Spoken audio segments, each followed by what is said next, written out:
ତୁମେ ଏହି ଗୋଲାପ ଫୁଲ କାହିଁକି ଭଲ ପାଅ?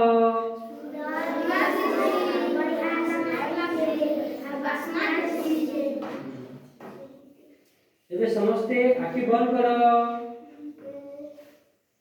ମୁଁ ଯାହା କହିବି ମନେ ମନେ ଭାବ ହେଲା। ସମସ୍ତେ ଗୋଲାପ ଫୁଲକୁ ମନେ ପକାଅ। ମୋର ସୁନା ପିଲାମାନେ, ତୁମମାନେ ସମସ୍ତେ ଏହି ଗୋଲାପ ଫୁଲ ଭଳି। ତୁମମାନଙ୍କୁ ଭଗବାନ ବହୁତ ସୁନ୍ଦର କରି ଗଢ଼ିଛନ୍ତି। ଏ ଫୁଲ ଭଳି ତୁମେ ପ୍ରତ୍ୟେକଙ୍କର କିଛି କିଛି ସୁଗନ୍ଧ ରହିଛି। ସେଗୁଡ଼ିକ ହେଉଛି ତୁମମାନଙ୍କର ଥିବା ଭଲ ଗୁଣ। ତୁମେମାନେ ଏ ଫୁଲଟିକୁ ଦେଖ, ଯେପରି ଖୁସି ହୁଅ।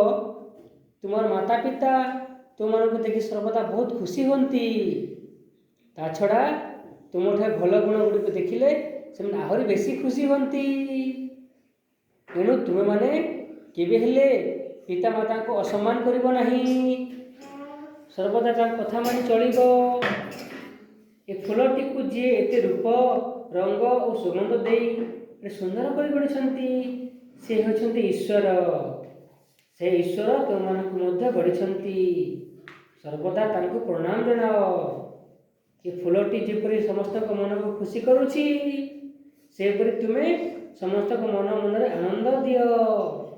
କାହାରି ମନରେ ଦୁଃଖ ଦିଅ ନାହିଁ। ଏହି କମଳ ଫୁଲଟି ପରି ତୁମର ହୃଦୟ ପ୍ରେମ ଓ ଦୟାରେ କୋମଳ ହୋଇଯାଉ। ସମସ୍ତେ ତୁମେ ଫୁଲ ପରି ହୁଅ।